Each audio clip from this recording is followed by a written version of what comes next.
Hi. Hi, everyone. Hello. We thought there was going to be a countdown, so maybe it was anticlimactic when you joined. Very happy to be here with you all this evening or morning, depending on where you're joining from. As Anne said in the chat, if you want to tell where you're joining us, what's your role, potentially, this will help us drive the conversation with Adam and Stephanie. And maybe we'll give everyone a couple of minutes before presenting the speakers to make sure everybody gets the intro.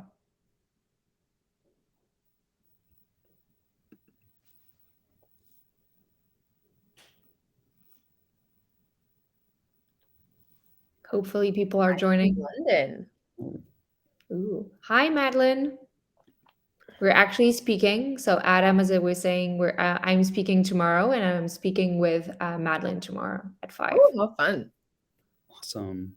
If ever anyone wants to join, we're going to talk about community of practice tomorrow. So today we're talking about customer education with Adam and Stephanie. Hi, Adam. Hi, Sarah, of course. Hi, Madeline.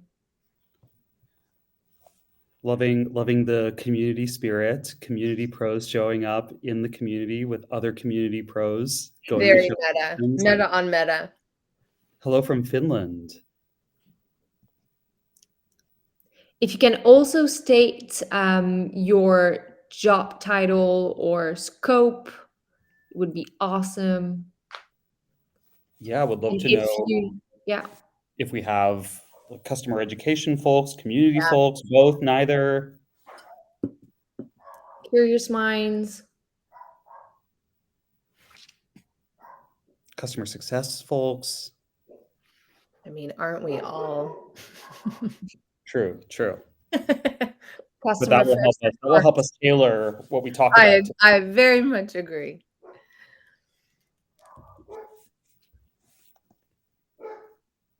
Got from Berlin. Hi, Magda. Yes, please. Let us know a little bit about your background or what role you're in. That will help us orient the discussion today. Ooh, So, thanks. yeah, we So have and just send a type form, or a tally, sorry. So if you can answer to those different questions, Awesome. here again to help us curate the content. Great. I think let's start presenting yourself. So today we're going to talk about why companies invest in customer education to accelerate their success, and we're talking with Adam from Personio. Amsterdam and Personio, and Stephanie from Gong, and I think SF. Am I right? Yeah. No. I'm out in the Bay Area. Great. So they've been in the customer education field for, I guess, a while, and I think would be awesome if you could present yourself, maybe walk us through the different roles you have, because I think it's definitely a new job. Stephanie, if you want to start. Yeah, sure thing. It's so nice to be here. This is a topic obviously near and dear to my heart, whether it's education or education helping community. I think they're so closely related. So I am the Senior Director of Adoption and Education at Gong. And prior to this, have led delivery teams, overall education teams, some tucked under CS, some tucked under professional services. At Gong, actually, the education and adoption team roll right up to our chief customer officer. So it allows for educations, in this case, specifically to really make sure that we're solving the needs for the whole business and not necessarily just slices of it. Not to say the other way doesn't work, it really does, but I'm absolutely loving kind of where it sits at Gong and the way it's been supporting our customers. One of which, like, as an internal customer of mine, I view community. So we partner really, really closely together. Adam, I'll pass it to you. Thanks, Steph. Hi, everyone. Adam Avramescu, and I will tell you a few things about myself. First of all, I have been in Amsterdam for almost exactly 1 year to this date, before which I was in the San Francisco Bay Area as well, and I could have seen Steph in person. Unfortunately, no longer. I've also been at Personio now for about the same amount of time. That's why I moved out here. And I am VP of Customer Education and Engagement. And for us, that means customer education taking on a very holistic scope. I also report to our Chief Operating Officer. And when we think about customer education at Personio, we're really trying to take a broad view, not just training our customers, but what are all the things that we do to ultimately enable them to be successful, both in using our product and being more successful as HR professionals, because Personio is HR tech software. So our team includes everything from documentation to training and credentialing to community and customer events, as well as internally enabling our customer experience team to be successful in serving our customers. And outside of my immediate role, I also wrote a book on customer education. It's called Customer Education: Why Smart Companies Profit by Making Their Customers Smarter. And I also co-host a podcast called C-Lab, that's CELAB. It's the Customer Education Lab. And we cover all sorts of customer education and engagement topics. See, this is Very why cool. I like introducing myself first. First, yeah. I don't have like a ton of add-ons. Adam's intro always makes me super jealous. So You could start a podcast too. Anyone can do it. That's the brilliance of it. I love it. You kind of touch on the definition of customer education, but it would be great if you could maybe like try to sum it in a couple of sentences for the audience. Yeah. Do you want me to go first on this one? yeah, I'm curious what you'll say, and then I'll add or steal from you. Yeah. So maybe I'll start by talking about what I don't think customer education is. I like We'll that. define by a negative. I don't think that customer education is just the activities that you do to train your customers. It's not just like doing trainings. So let's dispel that myth, first of all. What I would consider customer education to be is a portfolio of programs that you have that help your customers increase their proficiency to be successful with your product and your brand. So, like I mentioned earlier, it's not just those linear training activities where your customer comes in not knowing or being able to do something, and then you train them and then they are able to do it. It's also all of the resources that you're providing around that to support them in learning how to be most successful, which includes your community and your documentation. So I think about customer education as that broad portfolio that you can turn up, turn down, change the strategy, and ultimately accelerate the business outcomes. I actually think I feel like you went right there with outcomes. That's when I think about it. The only thing I'd add is I think it could be so big, but it's providing customers the knowledge across whatever platforms that means, whether it's documentation, community, training webinars, short video, like all these different things. It's providing customers the knowledge they need around your platform, but it's all about driving their desired outcomes. And I think that is what can sometimes be missed in education every once in a while, is people just think it's like, oh, I have to train you how to do these things. And it's like, well, really, that's not it. We're training them, we're providing the knowledge they need so that they can attain their desired outcomes and the reason they ultimately bought the tool, the platform, whatever that might be. Okay. And so if we talk about outcomes, maybe skipping a bit too far ahead, but what would be for you the main maybe KPI you would track to see if customer education is successful? Would it be like product usage, retention?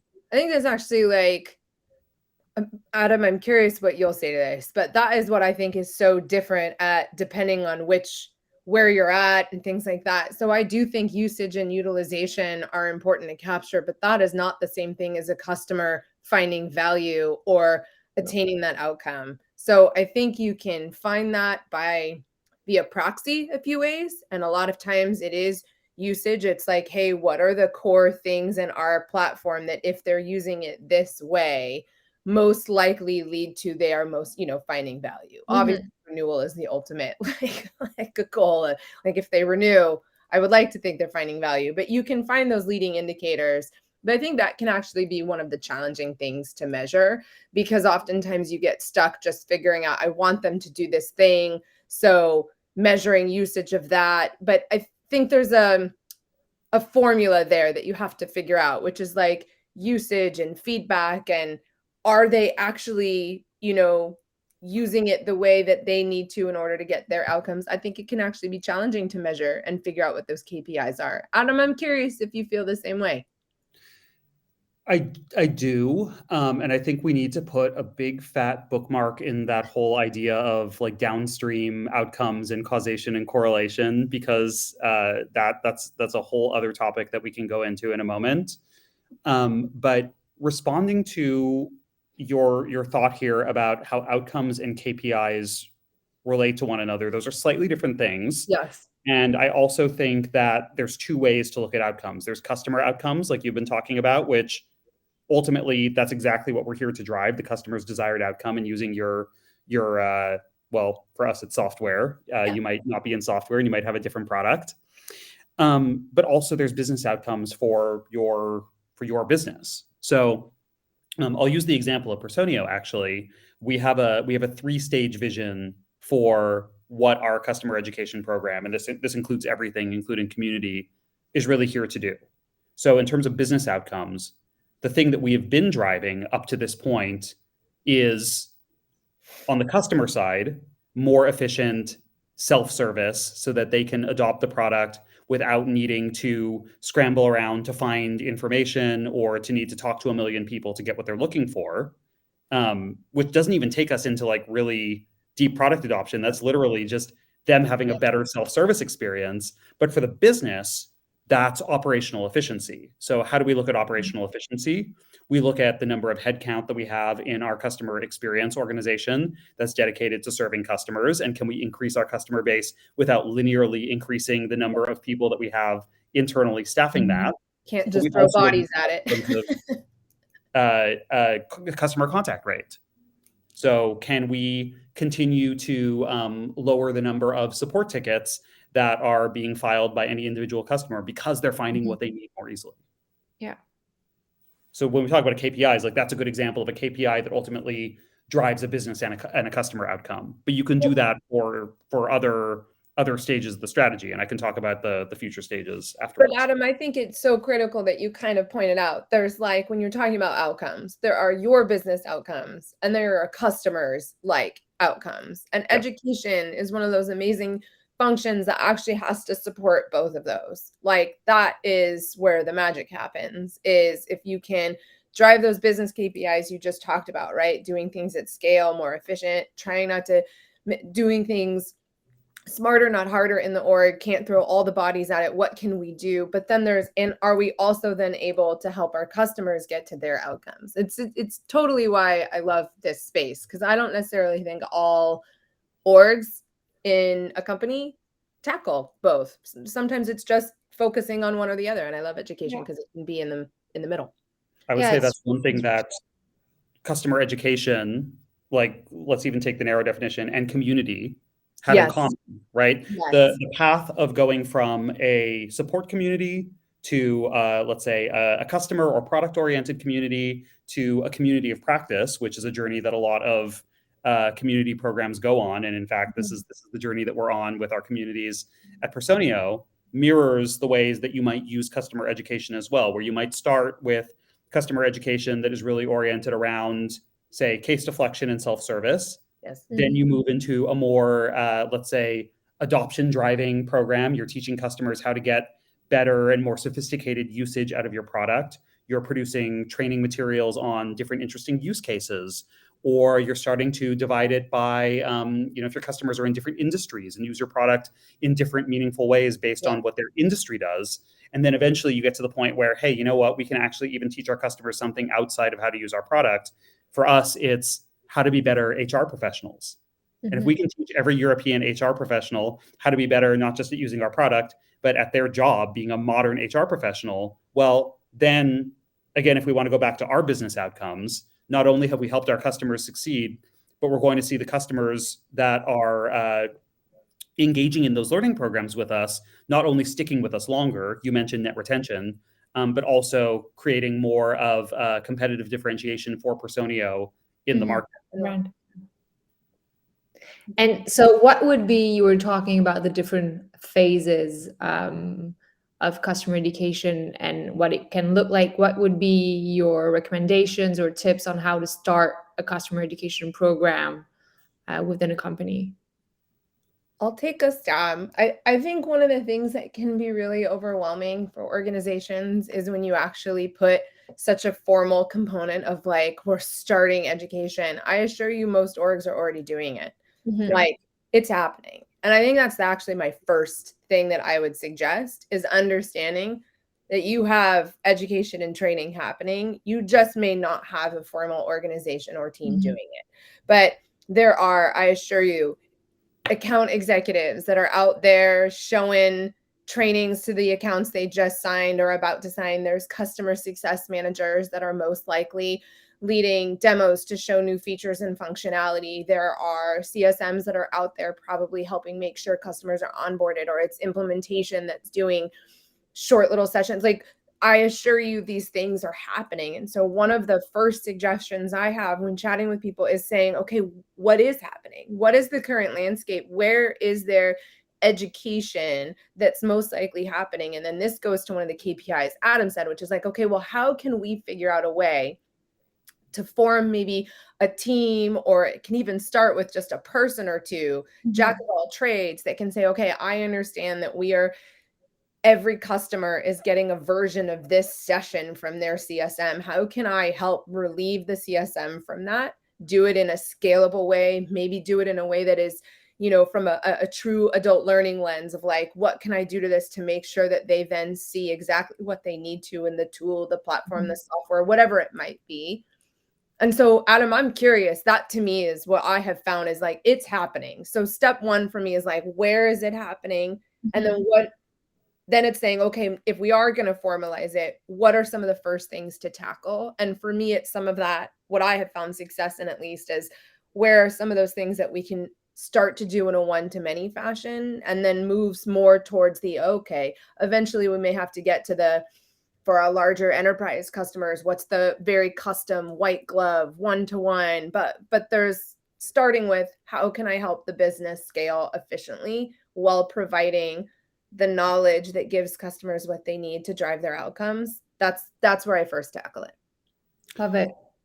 Yeah, not a lot to add there. I would add a couple of points. One would be, if you're thinking about whether to take that more, let's say, scalable, consistent approach, like you mentioned, or whether to go more custom and white glove, some of this depends on your product. 100% agree. If your customers can only be successful with your product if it requires a high degree of customization, if you're primarily serving large enterprise customers, then starting very unscalably and starting by figuring out how customer education helps, you can go more like deeper with those customers and make sure that they're truly set up for success, might actually be the right way to start. But often, and especially for products that are more, let's say, have like high numbers of end users doing relatively the same thing, or you might be serving more small and medium-sized customers, then taking the more scalable, more consistent approach is probably the better place to start. But in addition to the questions that you asked about where training is already going on, there's one that I usually like to ask early in a customer education program. And usually when I'm first coming into an org, all of my get to know meetings, I usually ask everyone a question about why they see customer education as important. But I also ask them, let's say we don't invest in this. What will break if we continue doing exactly what we're doing today? Ooh, I love And that. so usually the answer to that question, what will break? And it's usually going to be something like needing to continue hiring more people to do the same thing that they're already doing, or perhaps not having enough consistency in the way that customers are trained, or perhaps not having any way to go back and look into the history of how a person was trained or how an account was trained, or whether they even have a person on their account that knows how to use your product. Those are the types of problems that you see without that investment. And that will actually help you in some cases figure out what problem you're solving first, and what problem you're solving then lets you figure out where to actually start, or what like education programs you would put into play. And so did your role exist when you joined Personio? Or was it like a new role they just created?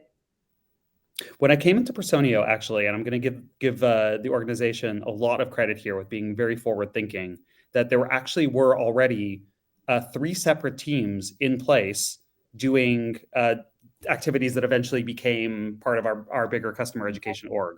So we had a team working on the help center and other educational content. We had a team working on community and customer events. I think of that as our online and offline communities. And we had a team doing internal enablement.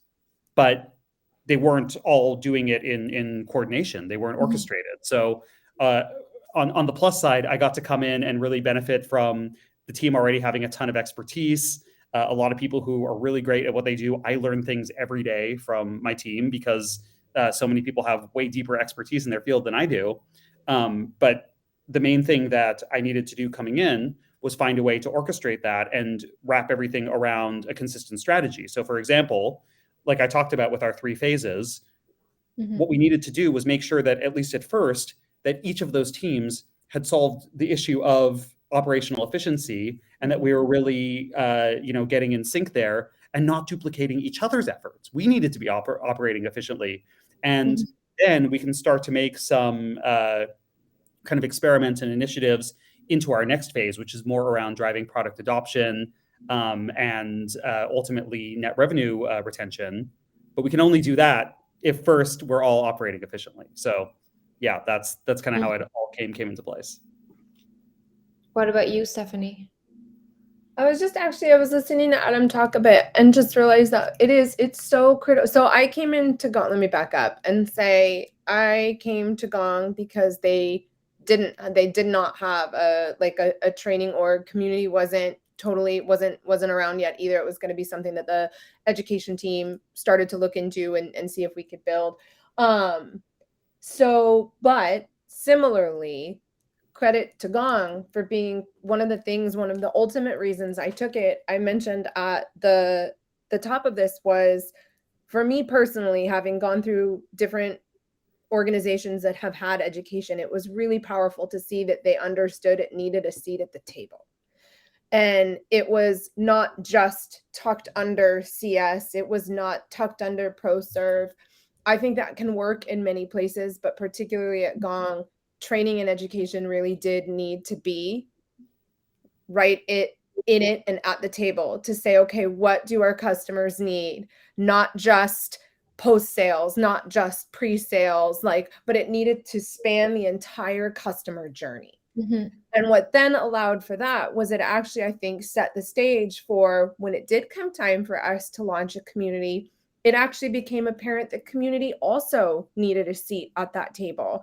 So originally we had intended to have community roll up under education, and instead we kind of brought it alongside. So Nisha Bakshi runs our community team, and her and I, similar to what Adam said, despite it not being within education, though, we are lockstep in what are the priorities for our business as well as for our customers. We make sure that our systems integrate. So when you log into our academy, you can get right to the community on a topic that's there from an actual session. We want to make sure that we're encouraging our customers. So when we launched certification on the education side, community was a huge part of that. We didn't even launch certification unless a huge component of that was, what are they going to be doing in the community? How can we encourage that? Because they do go so hand in hand. And then ultimately that led to me running an adoption team here, which also has just a core focus of, there is an acknowledgement that if everyone owns adoption, no one owns adoption. So let's make sure there's a centralized team that can say, oh, if I want to understand what the company is doing from this standpoint, okay, I know exactly what team to go ask. And they're doing a lot of orchestration amongst other teams. But something that I think Adam really highlighted well was that you all have to be aligned. So whether they're all under one org or it's different orgs, really, I think what tends to happen and where things can sometimes break, or for users to feel like there's a very disparate experience, I shouldn't feel like I'm in a different place when I'm on your help center versus when I'm talking to your CSMs versus when I'm on your community. It should feel like the messaging is the same, that we're driving towards similar, like the outcomes, the journey should feel very connected. And that's one of the big things that we try and focus on at Gong. It's super interesting. I think it's super hard as organizations grow just to make sure that the messaging is the same, that the information is the same, that the way you speak to the customers is the same. I Yes. mean, it's so much communication and coordination internally. No, it's so true. It's really easy to get working in silos, like you start to focus on, oh, here's what when I need to work on. It's sort of why I was saying that seat at the table is less about like, I need to have a seat at the table, and more, I want to have eyes on, all right, what are marketing's challenges? What are customer successes challenges? What is support's challenges? Okay, wait a minute. We're all somewhat dealing with similar things. How can we create a customer experience in each of our functions that don't lead to something disparate and broken for them? Makes Yeah, sense. and I think like to that point of even if things aren't owned together, like alignment is hard. Alignment is the hardest thing, and alignment is different from agreement, right? It means we have to actually be able to Don't tell challenge my each other. husband that. Don't. No. As far as like family life goes, just alignment needs to be that. But at work, I'll go with you. Okay, fair, yeah. But right, there's such a thing as disagree and commit, but we Yeah. need to be able to commit to a direction, right? And so, like you and I were very fortunate, I think, at our organizations to come in already with great sponsorship and already a lot of momentum behind and excitement behind our programs. But not everyone gets that. And you and I have both walked into organizations where that hasn't been the case. And we've been either the first person doing the thing, or we've had to come in and navigate. And that is the more common experience. Yes. I'm thinking, for instance, we can talk about our own experiences, but the first thing that came to mind for me, because I see a lot of organizations do it this way, is instead of coming in and having a fully built out customer education team or org, you have something like a cross-functional council. And it's people from different teams who are all invested in some ways in customer education, and they all meet on a regular basis, and they decide what initiatives they're going to focus on and what problem they're solving, and they go out and do things to try to solve them, which on one hand is good if you don't have a fully built out team, because then at least you're able to make some progress against it. But you are spending so much time really trying to drive alignment around what is the core problem you're solving and how to solve it. So in fact, like it often goes much slower that way. Yeah. I just actually want to say that I think this is totally taking the conversation not where we wanted, but I just want to say that exact thing. I have stepped in many times to education orgs that weren't called that at the time, but it was like, hey, we need someone to lead these webinars. Can you do that? And then also do this thing. But what I would say, no matter what, and this actually goes back to what we were talking about earlier about tying to outcomes. For those of you that are just tilting this up, whether it's community or education, the biggest thing I would suggest is find a way to tie those results, those feedback to, I mean, Adam said it multiple times, but net retention, things like that, but tie it to the business. And that is the easiest way to make a case to justify then for the team. So I think a lot of times I've been in orgs and it took me a while to realize I'm doing all this work. I'm like, why won't they let me hire another trainer, or what's happening? Why don't we need an instructional design team? And it took me a while to realize, oh, I have to draw a connection, whether it's we reduce the amount of support tickets, we reduce the amount of time CSMs were spending on something. We actually can show that after they went to this webinar, they did this in the product. The sooner you can show some of that, I do think it becomes a little easier to share with business. Not the case all the time, but it can be a little easier to then justify, hey, here's why we should invest in this function, this team. It may not mean that you become the manager, but like, this is why the business should look to invest in this, because we are tied to results that are tied to outcomes. And I think it took me a while to figure that out. Same. It's always hard in community jobs or customer education jobs to actually prove a value and make your points, because there's so many things that are tied. And it's also. And I think you get stuck in this. I think for a long time, I was also trying to strive to prove like, oh, it's causation, right? Like this is it. But even if you can just draw a correlation to that is actually a really big deal. And I think I used to, unless I could prove it was this one thing I did that led to this, that there's still a lot of value in it. So anyways, I plus one everything Adam said, but wanted to highlight. No, I mean, can we talk about that, the causation correlation? Like, would that be helpful? Like, let us know in the chat if you want to talk about causation correlation. The best community subject that we could actually tackle. I think it's a huge challenge for everyone. And it's a challenge for community and education. It's such a relevant thing because it is equally a challenge for both of those functions. Yeah. So I think like this is such a tricky argument, right? Because you are going to go out there and you're going to say, hey, look, I'm doing this stuff. And maybe you've gotten past the point where all you can say is, hey, I'm doing this stuff, but hey, I'm doing this stuff. And now we're seeing these outcomes in our customer base. And maybe if you're getting really sophisticated about it, you're saying, I'm actually able to track now that the customers who were engaged with my stuff are having better outcomes than the customers who weren't engaged with my stuff. And then someone is going to be really like smarty pants and is going to come to you and say, but how do you know that it was the effect of your community or your customer education program that actually led to those outcomes? How do you know that it wasn't just that those customers were already going to be more engaged and thus they wanted to engage with your stuff? Have I said stuff enough? Yeah.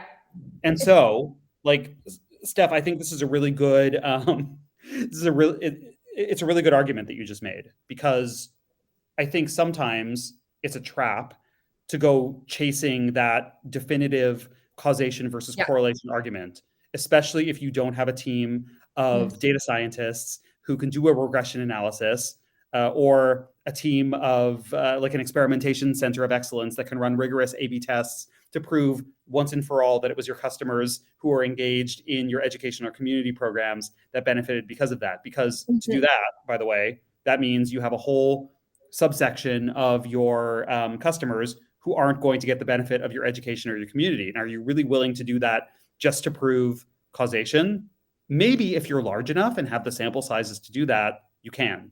But in a lot of cases, it's not really practical to do. So instead, I think like the argument you made, Stephanie, is a really, really powerful one. What you're saying is, in some respects, it doesn't really matter whether it is causation or reverse causation, because if the customers who are engaged with our programs are overall seeing more successful outcomes, then let's say for a minute that it's reverse causation.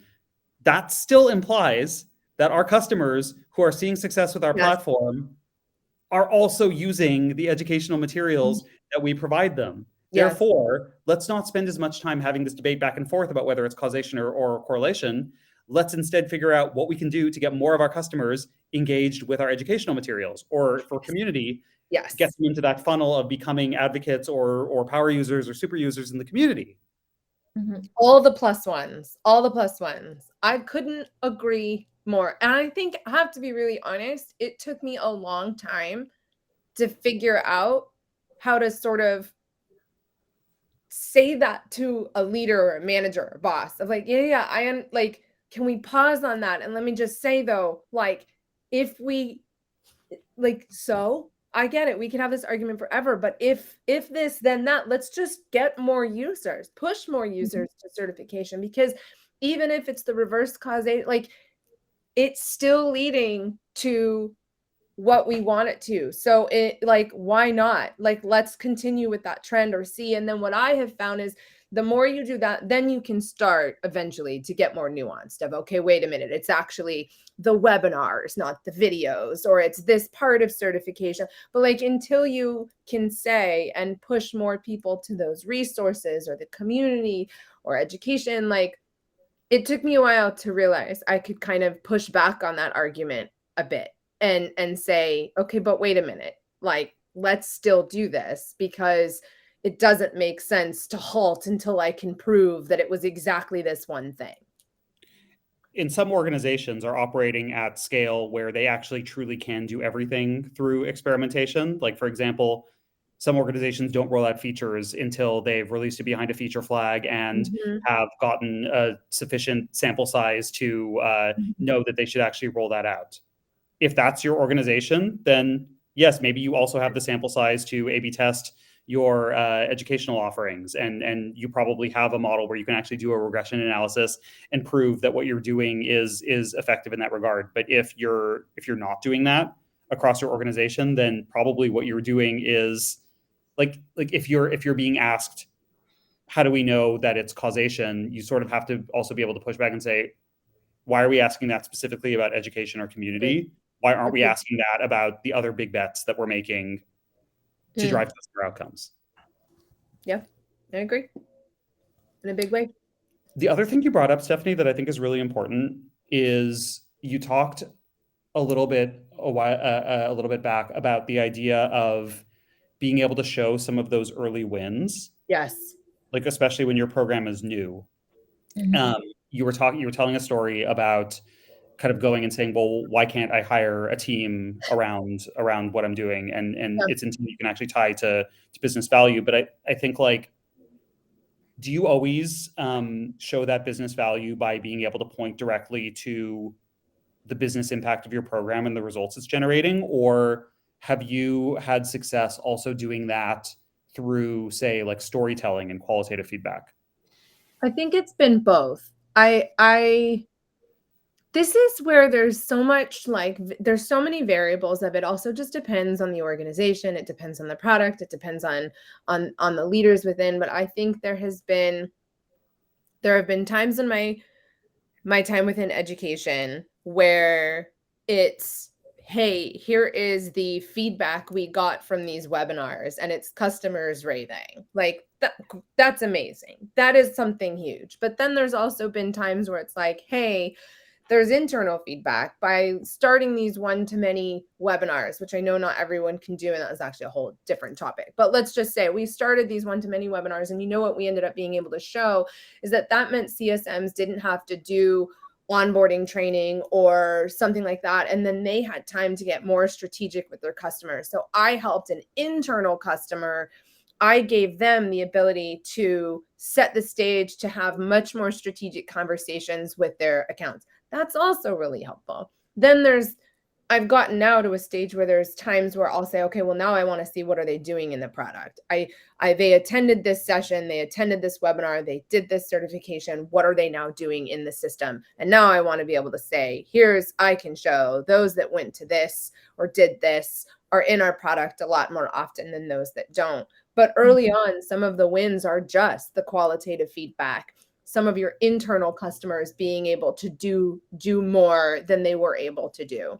I don't know, Adam, is that a fair answer to your question? I don't know if I kind of went off. Yeah, no, I mean, I was wondering how you did it. So any answer is a fair answer, because I have a similar feeling that like sometimes we also get really hung up on trying to get a purely data-driven answer to some of these questions, when also really sometimes the path to increase it, like I guess to getting started and to having that impact is, I guess the pithy way to say it, like the best way to get started is to get started. But Totally. let me be more specific. I'll tell a story actually from when, like 10 years ago, I was one of the first like individual contributor customer education people at a company called Optimizely. I think that was when we first met. That's when we first met.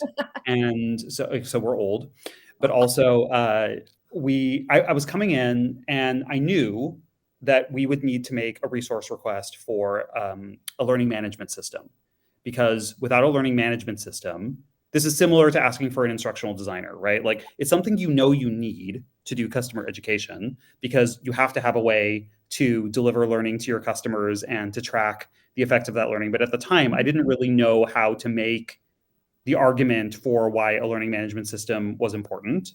Yeah. So aside from saying sort of like your argument earlier, I was like, well, but we need it. We just need it. We have to. And this is what it does. But nobody cares about you saying like, this is what it does. So the reason we were ultimately able to get one is that we were basically hacking together a learning management system on an instance of Zendesk, where we had a bunch of articles that were formatted as if they were courses. and we were having customers go through them. And over time, we were seeing more and more traffic because we had Google Analytics running on it. So we were able to do web analytics on it. But we got to a certain point where our customer success managers then, of course, wanted to know, well, hey, how do we know which of our customers have and haven't gone through this? And how can we actually use this to understand whether our job is becoming more efficient because customers are able to self-serve this content? And it was only then that it really clicked. It was like, oh, without a learning management system, we're not actually able to get that outcome as a business. So often it's the moment that someone else is also asking for the thing that you have been asking for that it really clicks for the business and you get that sort of investment. I think that is actually the signs I would encourage anyone, and this goes for community as well, right? Like community and education, those signs that you said of the business starting to be like, wait, what those signs are showing is they get it. They might not get it quite like you do, but the fact that they want to be able to tie, wait, I have this customer who's doing this thing, and like, what does that mean? That means that's your opportunity to start like driving a conversation forward. I think that is such a fantastic story, and I think one that many of us have been in. I'm really glad you shared that, and I couldn't agree more. Yeah, because it could be the same thing for community, right? Like your exec says, well, why don't we just spin up a free Slack instance? And you really want to use Melting Spot, right? And you're trying to make the case, oh, but we just need it. We need to use Melting Spot. But why not use Slack? It's free. Okay, well, you can probably experiment with that until you start seeing the effects of having a 90-day retention window that keeps expiring, and you're not able to generate the type of customer interaction or activity, or actually tie their activity back to what's happening in their account. That's when you make the case for Melting Spot. Love it. Do we have, so we've been on for 40 minutes. Do we have any questions from the audience? If ever, go for it in the chat. And if not, I think you can maybe share if you have like free tips on customer educations. You shared a lot already, but just like free little nuggets that they can really keep in mind after this session. I think my biggest tip that I think is topical for this group really is, it took me a while, I will admit, to understand how much community could help with education's goals and vice versa. Because I came up in the era of education, that for me was like tunnel vision. But when I realized, oh, wait a minute, we're trying to tackle the same goal in a different way, it unlocked a lot for me. And actually, so that's really funny that the question that just popped up did, because I was about to say what that meant for me was finding ways. And I do think platforms, this is platform agnostic, but we need to get better about creating experiences that don't feel so disparate and integrate with one another. But for me, it was finding a learning management system and a community platform that could speak to one another, that we could brand similarly, that we could have a widget that popped up when you're looking at a lesson for frontline managers, that for us, that's a core persona, but like that popped right up to something in the community that was relevant for them. So to me, the light bulb went off that we can help each other here. We're both tackling very similar goals. And if we can make our systems chat with one another, integrate with one another, we can really, really enhance the user experience and the customer journey. I'm curious what your tip would be, Adam. I also want to answer this LMS and community question, but I mean, the thing that was coming to mind for me in terms of a tip, I think if I think of it on this like customer education and community front, the phrase that I always think about is don't ship your org chart, which means like, even if you have your different customer education and community programs living in different parts of the org, to the customer, the emphasis should always be on making the experience really contextual and smooth and meeting them exactly where they are to be able to deliver the resource or the prompt that's going to help move them forward. So like in terms of integrating LMS and community, I want to use that as a pivot back into that question as well, because it's a really good one. I think about that from both a tooling perspective, and Steph, I don't have that much to add to what you already said. I think maybe the one thing that I would add is like the best way from a tooling perspective to try to integrate LMS and community is around discoverability.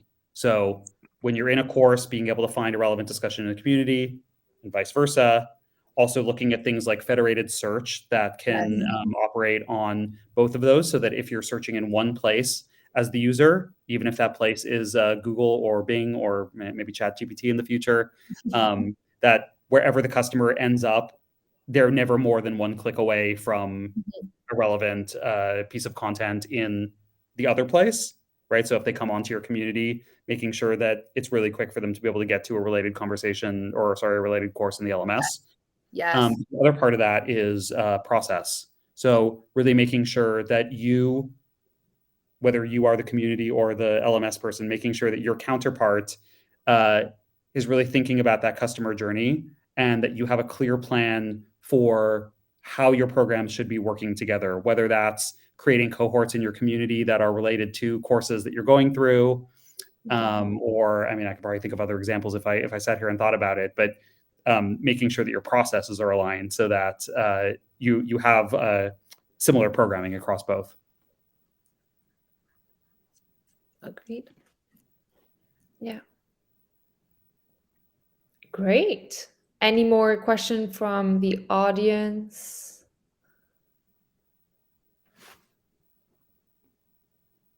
Thanks for joining, everybody. Yeah. I always love chatting with you, but it's fun to hear from people and on what's top of mind. This is great. Yeah, I hope that this is helpful for those of you who are either thinking about starting a program, or maybe you've been going for a while and you really want to expand the scope and take it to the next level. If you do have other questions, please pop them in. And don't hesitate. Sorry, I'm saying this for you and for Adam and Steph, but to contact, I guess, Adam and Steph directly if you have any question, if you want to continue the discussion. Well, thank you, everyone. As Anne said, there's another session if you want to join it. It's been lovely to speak with you both. Yeah, thanks, Faustine, for your facilitation. Thank Thank you so much. Thank you. Bye, everyone. Bye, everybody.